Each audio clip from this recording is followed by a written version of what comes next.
Currently 6.7, really fast, APDS with over 300mm of pen, and it has a stabilizer. That is the M551 Sheridan 76mm, which is currently, or rather now, available in the Battle Pass.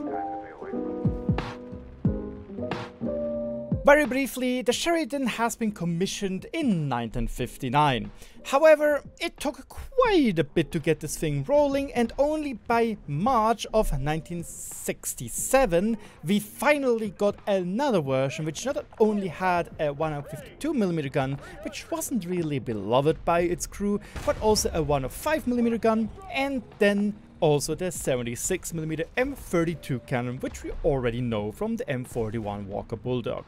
And that is what we are now having in the game as the Battle Pass reward for this current Battle Pass season.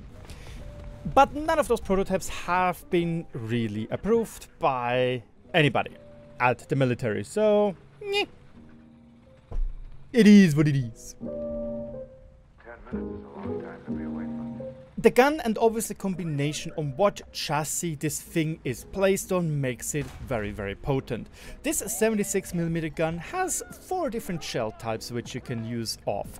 You have the M41 A2 shot, which is an APDS round, which has great ballistics and it has very good flat pen. But it is APDS, and it means that, well, spalling is something that this round doesn't really know. You see it in the background of the replays.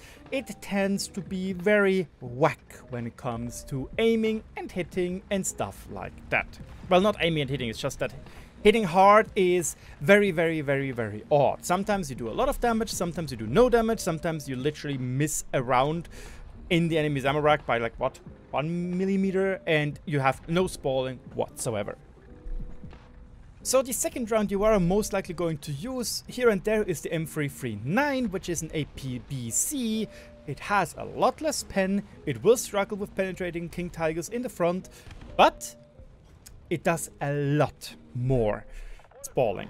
It also has an HE, which is fine. It is great to some of those pesky artillery pieces, or not really artillery, rather open top anti-air vehicles. And you have a smoke shell, but nobody gives a shit about the smoke shell, let's be honest. Additionally, you have a Commander heavy machine gun, which is a Browning, so it's great against lightly armored vehicles as well as aircrafts, and you have 8 degrees of gun depression. It has a pretty decent reload of 7.6 seconds, but it also feels like it could be a little bit quicker. The main issue with the gun I'm having, or the main 2 issues which I'm having with the gun is I'm not used to the ballistics, but that is like 0.1, you know, it doesn't really count. But the main problem is the amount of spalling you do with the APDS is incredible sucky. And second is, you still have a pretty decent reload rate, but you only have 23 rounds, meaning I had now several occasions already where I ran out of ammunition. And this is kind of odd. It means you have to either camp around a cap or more or less just aim better.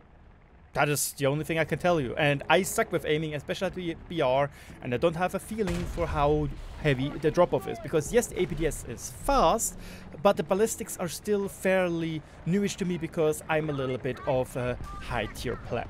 Regardless, the gun feels great, it is good to use, and it is fun to use. So yeah, that makes the tank especially good, especially with the full-speed stabilizer. No, there's no point talking about it, it's a paper vehicle. The good thing is it can still shrug off 50 cals and lower caliber rounds, except when you are dead front to them, because then they can penetrate your lower front plate. Other than that, super weak, you get shot at, you die, you get bombed at, you die, period. Mobility-wise, it's a Sheridan, it's fast, and this gives this tank, in my opinion, a very, very, very decent survivability as well, because you can get into cover very quickly, you can get into favorable positions very quickly. It is really fast. It allows you to just contest everything with the stabilizer, with that speed, with the 8 degrees of gun depression. It just means it's a great flanking vehicle. But again, keep in mind, if you hit the sides, you tend to do very little spalling damage, because I can reliably one-hit Panthers from the front. But from the side, I need to get my shooting skills on point, otherwise it will be hard. One thing I really enjoy about the mobility is not only can it go up to 70 kph top speed forward, it can also go almost 15 kph in reverse, meaning yes, it is not as fast as you might think with a light tank, it's still fast enough to get into cover if you made an oopsie, or if you need to do a little bit of a peekabooming with the stabilizer, because that really works well. And I guess we can already now come to the conclusion. In my playtime with this vehicle, I got almost 3 nukes. I got shot down in one.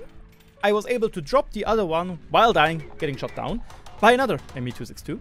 And I almost had enough spawn points for the third one, but it's almost. This thing at the moment is very, very, very, very potent. Why exactly? 6.7 and you have a stabilizer and you are quick, because just saying, oh, it has a stabilizer, it's totally going to be OP, doesn't really work, because then you would have to argue that the Centurion Mark II is also insanely overpowered because it has a stabilizer, it has a comparable APDS. Yes, the dart of the Centurion is worse, but it has better turret armor, so that's the trade-off.